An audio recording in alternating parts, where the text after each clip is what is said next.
Good evening, ladies and gentlemen. You're in for a super evening. I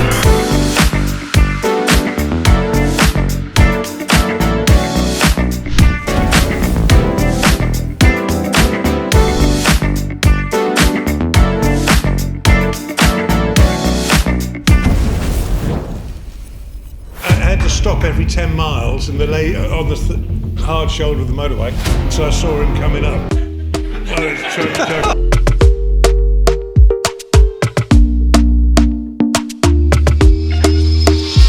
I remember you'd got probably 4 spinners in the team. Yes. You opened the bowling in one of those games, didn't you? Yes. Yeah. My job was to try and, they said, get the ball rough.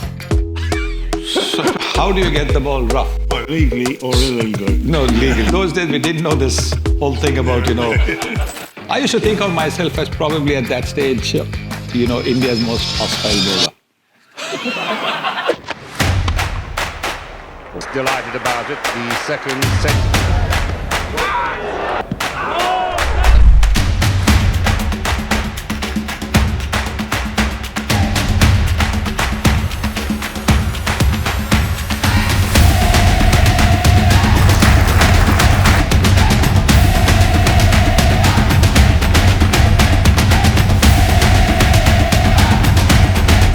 Bit of humour, bit of serious. Let's start off, before we get into the big world of cricket. Because I saw somewhere where you were interested in table tennis, is that right? That is correct. But, growing up in Mumbai is the cricket mad city. If you're from Punjab, in those days, you would take to hockey. Kolkata was more into football, soccer. Kerala was into athletics. Goa was into football. So Mumbai was into cricket, and so it was easy to play street cricket, get into cricket. As it happened, my uncle, which is my mother's elder brother, also played 4 test matches for India. He came to England in 1952 as a wicketkeeper batsman. He went to Pakistan in 1955 with the Indian team. Then many years later, 1990, he came in as a manager of the Indian team when Sachin Tendulkar got his first 100. And I remember at that particular point, I was doing commentary with Fred Truman. And those of you who follow the game of cricket, the history of cricket, at Leeds, Fred Truman in the second innings got 4 wickets for 0. Yeah. India were 4 down for 0. And my uncle, Madhav Mantri, was one of the victims. So Fred and I were doing radio commentary for BBC, and I said to Fred, Fred, my uncle, manager of the Indian team, and I don't know whether you remember him, but he was one of your victims. He says, if he was one of my victims for 0, I wouldn't remember him, would I? My father also played a lot of club cricket. He, again, was a wicketkeeper batter, and I used to, take his newspaper clippings when, he would get the headlines for scoring 100, inter-office cricket or club cricket. So what age would you be then? I would be maybe about 7, 8, 9. Okay. So it was just, I was just... So cricket was, around me all the time. And so it was easy to take up to cricket. Also, you don't want to study. You want to go down and play cricket. What you were like academically then? Were you academically average? I started out being pretty brilliant academically. And then? But, I think it's just something that happens to every individual. As you grow older, your brain starts to shrink. So that, that brilliance, from brilliance it started to become, less brilliant. Started to get... Well, I'll tell you this, and you will appreciate it, and certainly these two will appreciate it, and I hope you will. When you've got to bowl at Viv Richards, Sunil Gavaskar, Gary Sobers, Gordon Greenidge, you'll face Michael Holding, Malcolm Marshall, Joel Garner, Andy Roberts, Dennis Lilly, Jeff Thompson, Imran Khan, Richard Hadley. I'll tell you this, ladies and gentlemen, without any contradiction. A-level art is not going to give you an advantage. All right. Anyway, right. You must have been a multi-sportsman. I would have assessed at the times. You enjoyed a bit of football somewhere along the line. Well, I sussed it out very quickly that, as Sunny touched on, sport is a lot better than work. So I played badminton, high level, county level. I played football, cricket. Basically, I went to school to play sport. And I actually got asked to leave at the age of 15, which by mutual agreement, we both settled for that. But no, I enjoyed my days at school, made a lot of friends, and enjoyed the success of those guys around me. Then Somerset signed me at 14, which in those days you could do. I don't think you get away with it now. But so I registered, and then I had to make a choice between football and cricket. And Crystal Palace, manager came down, Bert Head. In those days, they were a very good team, top 6 of the then First Division. And after the conversation they had, I went for a walk in the garden with Bert Head and my father. And he left. I shook his hand, and I sat down with my dad, and I said, "Well, Les, what do you reckon?" He said, "Son, you are a far better cricketer than you will be footballer." So I listened for once, and that was the start of my career. So thankfully I did listen to my dad, and he was perfectly right, because if anyone here saw me play for Scunthorpe United, you'd see why I definitely should have played cricket. So you move into a county of Somerset. What's the equivalent India-wise then, Sunil? I think it's the Ranji Trophy. For us, it was trying to get into the Mumbai team. And trying to get into the Mumbai team was, in those days, far more difficult than getting into the India team.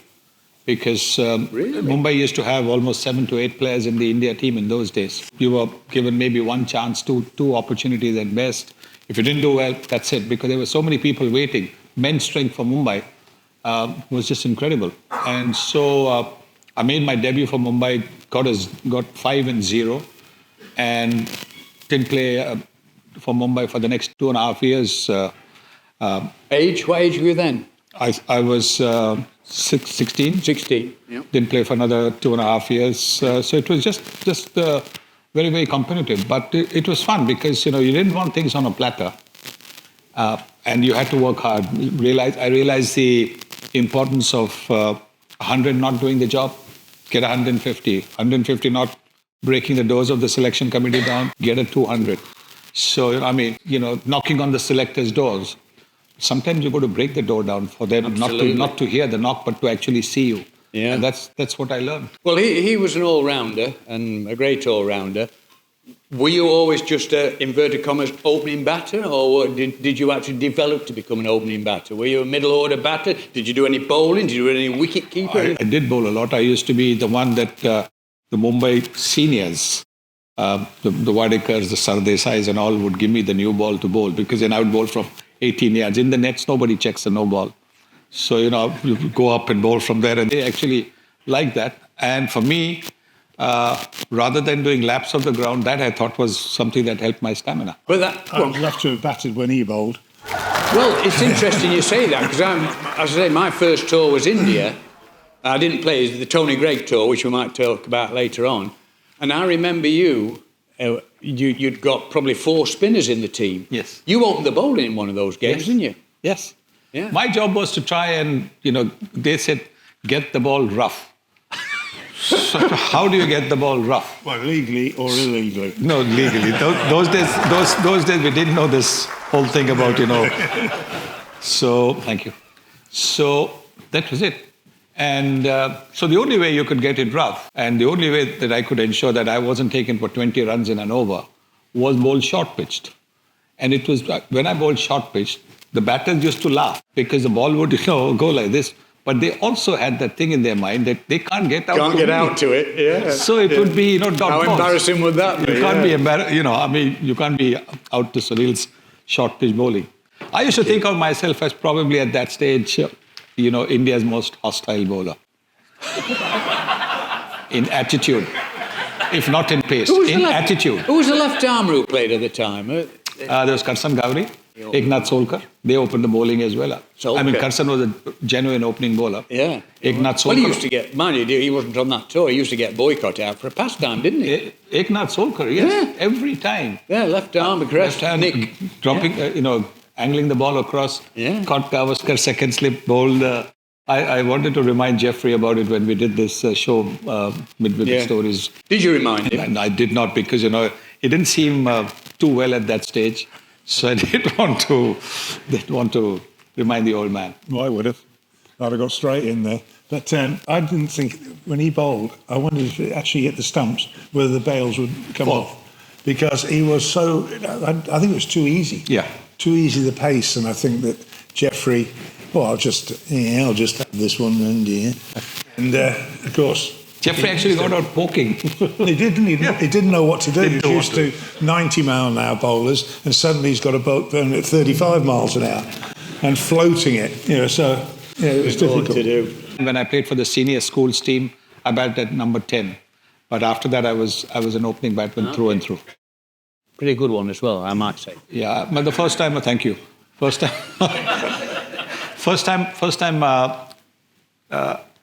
when I played for the senior team, I got 30 not out. And in those days, when the school matches were reported, if you scored 25 or 30, your name would come in the paper. So I woke up early the next morning to see the name in the papers, and it said, G. Sunil, 30 not out. And I'm saying, oh my God, there's so many Sunils, and who's going to know? The G was more important than the Sunil. One of your heroes became your mentor, didn't he? So at Somerset, eventually, what happened? Brian Close transferred from Yorkshire down to Somerset, transformed the county, and certainly transformed Ian Botham.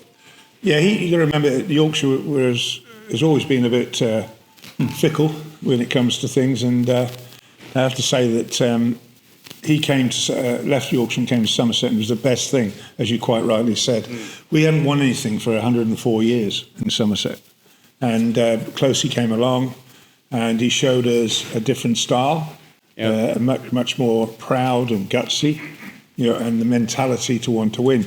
Now, Viv Richards and I had just made our first-class debuts together at Taunton, and Closey was our first captain. And that's what made all the difference put us on a different pedestal, because you have to have a bit of talent, and I think it's fair to say Viv and myself had some, but the point is, you then needed to put that into a working mode and make it pay.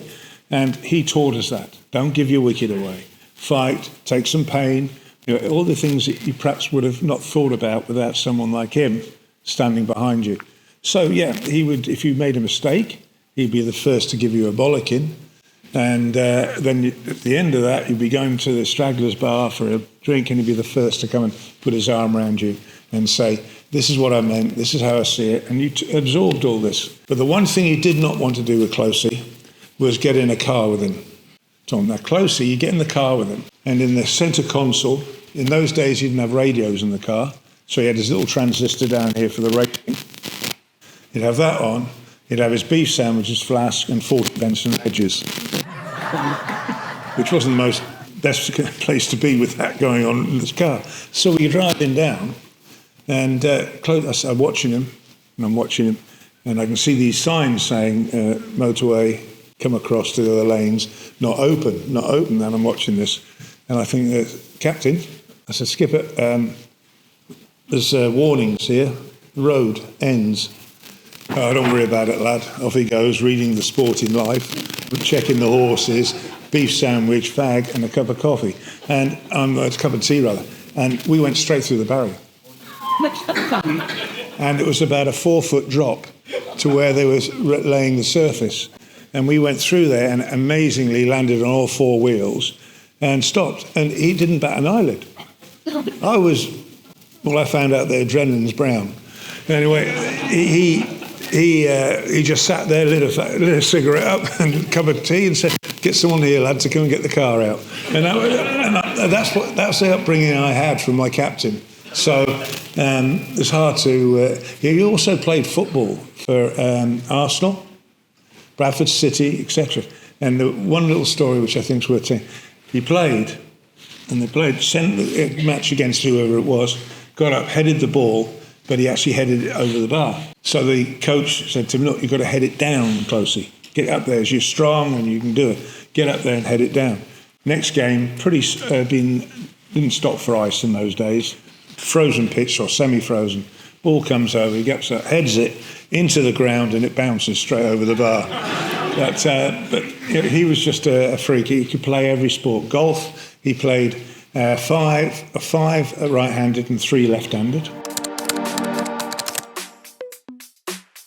Ajit Wadekar, the skipper, he was there. Dilip Sardesai, senior men from Mumbai. They guided me quite a bit. Took me under their wing on that first trip to the West Indies. They were wonderful. They were absolutely wonderful. Starting from, when we landed in Montego Bay, the immigration officer, while stamping my passport, said, "Well, what do you do?" It was my debut series. And so I said, "I'm an opening bat." He said, "You an opening bat? You're going to play our fast bowler?" No. So at which point, Dilip Sardesai came, "Hey, watch it. He's going to score more runs against you." And so I'm thinking to myself, I've not even, played a first-class game for India. And here is a man who's, coming and saying that he's going to score. But it was just, pretty, encouraging, somebody like that, a senior man. He had no reason to come to my defense. No reason, because this was all said in jest. The immigration officer had obviously said it in jest. But he just came there, and it was like, for me, hang on a minute. Here is this man, then Ajit Wadekar in his own sort of... Did he teach you technique? Where did you learn the technique? Obviously, there's got to be a special technique to be an opening batsman in world cricket. Yeah. Who taught you that? Well, T.S. Worthington. T.S. Worthington really? from Kent. He played for England in the 1920s or something. You weren't born there. Yeah. 1928 or something. 1928 or thereabout. And we had a 30-day camp for the best top 30 schoolboy cricketers from all over India in Hyderabad. And in those 30 days, he actually completely changed my technique in the sense that, I was brought up in the Mumbai school of batting where you played front on. You faced bowling front on. And he said to me that batting is a sideways game. You don't go front on. And for 30 days, he would do the knockdowns that you see today. You have a knockdown specialist. He would throw from halfway down the pitch. He would throw these, balls at me after everybody had finished their nets. And he would make me, go turn sideways on. So he was incredible. He was the one who changed totally the technique, changed my technique obviously. Completely. And what about the difference between Indian pitches and England pitches as such? How do they measure the pitches over in India? It's a question I've always... Indian pitches in those days used to be pretty flat. Hardly... With pace or without pace? Some pitches would have a little pace at the start when you had the new ball. Once a new ball in the seam went flat, then there was nothing.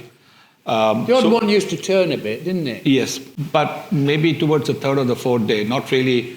So that is the reason why we used to have so many drawn games. Both the teams never had the bowling to bowl the opposition out twice. It was 500 v 500 half the time. 500 the first innings, 500 the second. So it was impossible. Those pitches are just very good to bat on. So it actually helped you. If you were a batter, you got lots of runs, you got lots of time at the crease. So coming to play here, did you find it difficult? Did the Indian players find it difficult to go and play on English conditions? Firstly, the weather. In India, we very seldom played in cold conditions unless you went up north in the month of December or January. Then you played with a jumper on. But here you came in, and in the month of you came in the month of May, and you were shivering. So you could we would be wearing 3-4 jumpers and still not feel good. We're talking about, global warming now. So you see in the month of June when the Indian team comes here, they're playing in, half-sleeve shirts without a jumper on. We were playing in the early 70s, till the month of August, we used to wear at least a sleeveless jumper. It used to be up before the global warming came in. So it wasn't easy. And then because of the overcast condition, the ball swung in the air after pitching. There's a lot more grass on the pitches here, so the ball moved off the pitch as well. That's exactly what I'm saying, yeah. So batting became a challenge. How did you actually work on that challenge then? What did you do? Did you have a plan of attack, how you played on those kind of wickets, or did you have to go into the nets and develop a technique to actually play on it? Well, lots of work in the nets, definitely. Yeah. With the Indian new ball bowlers, who then, even if they didn't get the ball to swing so much in India, they would get the ball to swing here and get the ball to move, not at pace maybe, but at least you got used to a little bit of that. And then you would always encourage them to bowl from 18 yards so that, the ball came to you quicker. Yeah, there was a little bit quicker. So that's what I did. So did that mean that when you got the opportunity to join Somerset, did you think to yourself, well, I've learned how to play on these wickets. I'm prepared to actually take that, not a gamble as such, take that career move to. And did you enjoy playing with Ian Terence Botham? I loved it. Did you? I loved it. Though I was all I the heard time. that you roomed with Joel Garner. Is that right? Yeah, well, that's another story, I'll tell you. But, Oh, do tell us. There's a little bit of humour. so, I mean, the only thing was, if there was rain... When there was rain. And if you were in the change room, Yeah. you did not want to sit next to Ian Botham. You wanted to be somewhere away from him because he would be up to all kinds of tricks. He would have, he would ask for a pot of tea and he would dip his, spoon in the pot of tea. And, you're sitting towel or a shorts in the change room, and then suddenly you would burn your thigh with something like that. Or, you don't know, and suddenly he's put it on your neck, So these were the things he would do. So You're telling me I roomed with him for 6 years? So you know what he'd be. Jesus Christ. And I'll tell you about Sonny at Taunton. Apart from, forget the cricket, that he just automatically, he was going to score loads of runs, and he did, and he had a great time. But like a lot of people I noticed in India, that you're not overly keen on dogs. So we're at Taunton. In those days, no mobile phones. He wants to ring Pammy, see if she's coming down to the ground. So I said, go in the phone box there, and it'll be all right. It was quite a hot day. So he went in, and I had my boxer dog down with me, and I took her over to the door. I said, sit and stay. And she did, for about an hour. And he's there, looking out the window, sweat pouring off him, trying. True story. Well, the hour is exaggerated, but yeah, certainly for at least half an hour, 40 minutes. And the best part about it, this is what I love about England, because there were people waiting to get into the phone. And they were so polite, and they were nodding, they were laughing at the same time. The other thing was, maybe they showed the patience because there was otherwise another Ian Terence Botham to deal with. Those were the days of the A to Z, remember? Yeah. Of the road maps and all that. Yeah. And I couldn't actually read the road maps. So Somerset and I came to an understanding that I would follow Ian Botham's car. Go on. And the first time around, I lost Ian Botham within the first 3.5 minutes of me starting the car. 3.5 minutes, he'd already reached another county. And don't forget, I mean, you've been to India, you know how the driving is Absolutely. in India. It's a real... It's a challenge. No, it's an adventure. Is it? Yeah, it's not a challenge. That's the word, is it? Yeah, it's an adventure. Is it? And so... What side of the road did you drive on, left or right, or does it matter? No, I mean, Not in India. England it mattered. In England it mattered. So every time I'm on the motorway and there's a truck here, and I'm thinking, is he going to come into my lane? Because that happens in India without you even knowing that, he's going to come to you. There's no indicator. So I'm sort of going slow. On the other hand, Mr. Botham has already reached the other county. And he then said to me, I remember, I will drive in reverse faster than you drive. Which is true. It was like Miss Marple. He used to wind the window down and give it, we're turning right. There's an indicator now, Samuel. You press that. That's true. I had to stop every 10 miles and lay on the hard shoulder of the motorway until I saw him coming up. And we had to put a cushion on the seat so he could see over the wheel.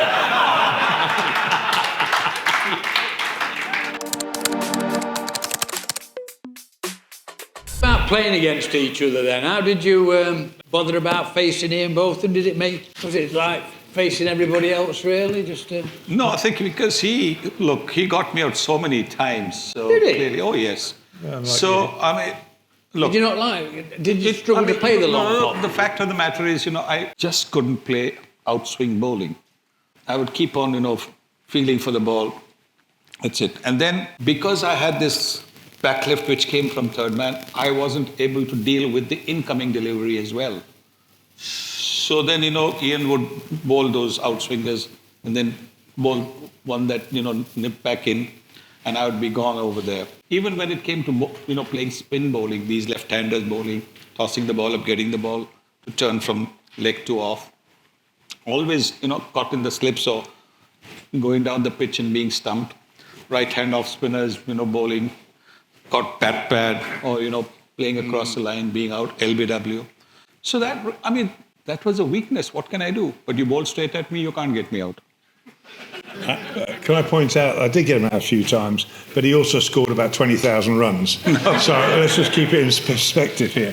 But Ian was a special bowler. Ian was a special bowler because he always had the great ability to bowl the unplayable ball. So with him, you never felt set.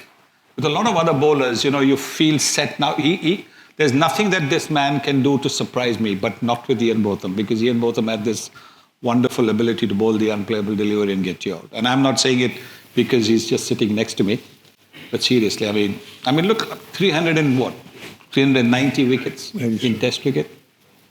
What about him to bowl at? Well, I've loved it because I've got him out a few times, but he's a terrific player. And I watched him bat for us in one-day games, and everyone said he couldn't play one day. He could play anything he wanted to. But I was very proud when my 100th Test wicket was Sunil at Lord's. And I think there might have been a few more in there somewhere. But it's like playing against anyone that's is a world-class operator. And he was that throughout his career. And we all did it tough at the start, but he made the most of it. And I think that if you've got the right attitude, you can go on. And he improved and got better and better, adapted to conditions which were totally alien to him when he first came over to England, and adapted very quickly.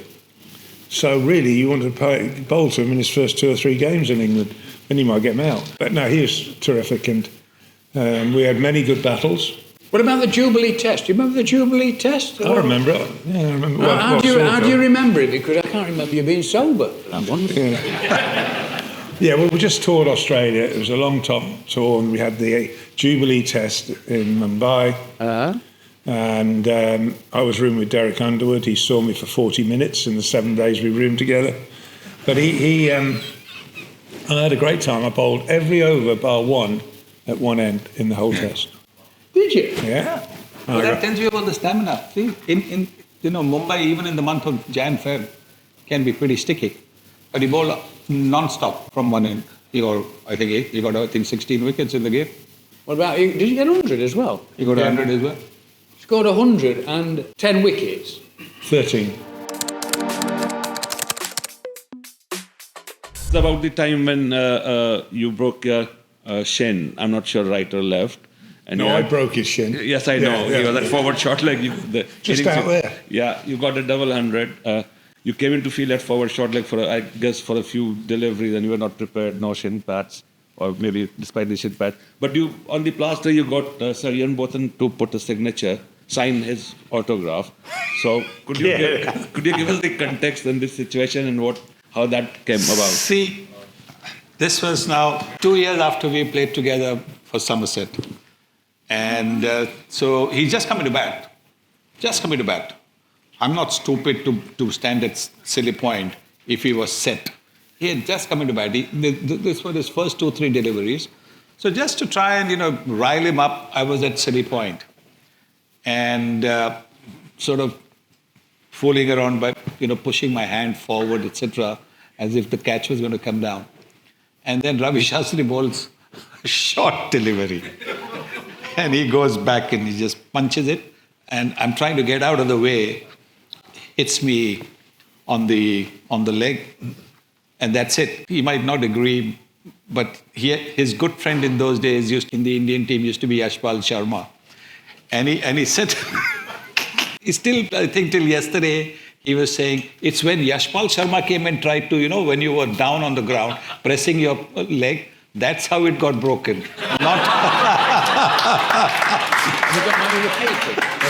Not the shot. He literally just come back up to the dressing room from the hospital, and it was barely dry, the plaster. But, well, anyway. Yeah. But Ravi, I told him, great delivery. Because I didn't bat.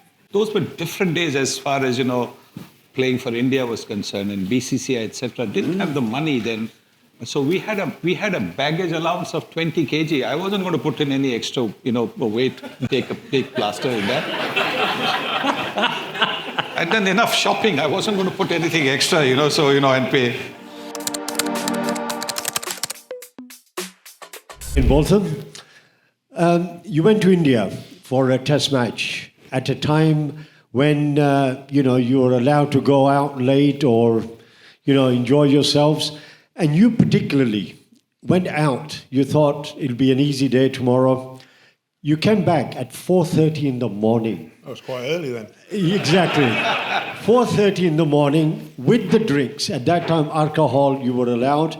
How did you do that? And coming in next morning, you're the first one on the ground. Again, if you're bowling very well, and you end up taking 13 wickets and getting 100 as well. Can you tell a little bit about that? Thank you. I would like to maybe just take a little bit from that question. Because you said that he went and came at 4:30, took 13 wickets and scored 100. How did he do that? We all saw how did he do that. What you want to know is what did he do till 4:30?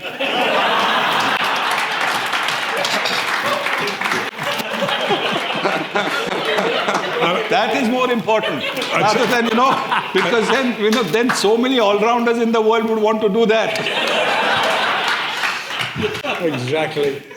That wasn't the important part at all. I mean, let's be honest. Much better question. But how did I get the runs and wickets? To be honest with you, I don't know. So it was fun. It was fun. I had a bit of luck, but no. What was the other part? Oh, Keps, as we used to call him. When we played, it was a unique time because you had 4 all-rounders. The Keps, myself, Hadley and Imran. And in those days, you didn't have phones or internet and all this stuff so you could see what was going on. They used to have that thing called the drum, and it used to take about 2 days to get to us in India. And the first thing I would do is look and see. Playing against Keppel, I know what's happened. We got out for naught against us, good. And then you look down and you see Richard Hadley, no wickets for 65. Wonderful, good, well done. And then you come to Imran, Imi, no wickets. So that was my morning routine, was to see what the other 3 were doing. When you come together, they were doing exactly the same. Doing what? But no, Keps was lovely. Have you been headed? You must have been headed at some stage. I got hit on the head by Malcolm Marshall. Helmet or no helmet? Nothing. Just the white floppy. And I got hit on the head straight down here. As a batter, you're trained, when the ball bounces up to either play it, hook it, or just drop your wrists. So he was bowling around the wicket, and I dropped my wrist, and I forgot to take my head out of the way. So I got straight. But luckily, I was looking straight at the ball. Turned my face, then I would have probably got hit on the side, and then might have been serious. But I got hit here, and did you carry on? Yeah, got 100.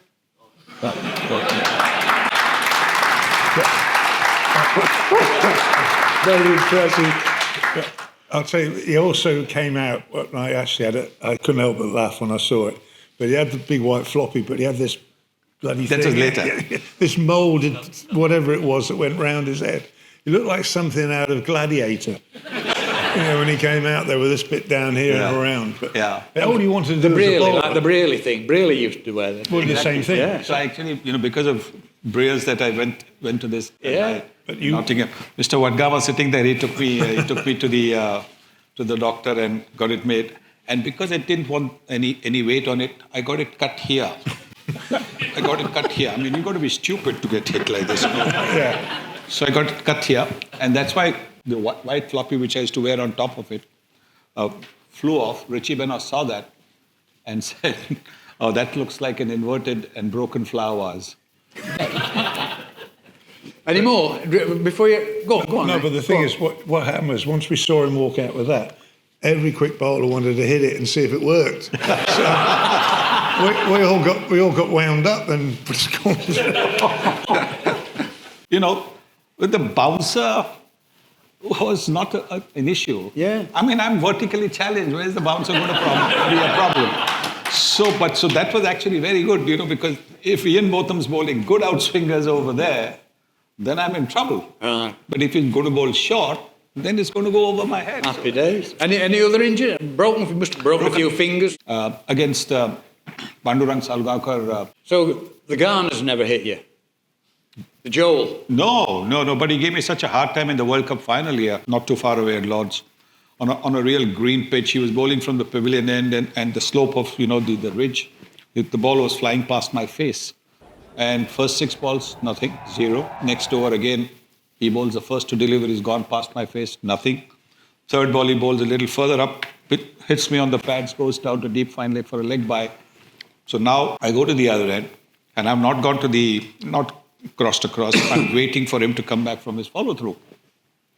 Because again, Joel and I, we had shared flat when we were playing for Somerset. So this is after Somerset? Yeah, 3 years earlier. Right. So I'm standing there and Bird's coming down and I said to Bird, "Hey, Bird, how about one off the mark for your old flatmate?" Bird, 6 feet 8 inches. "No, man, this is the World Cup final. No freebies for you."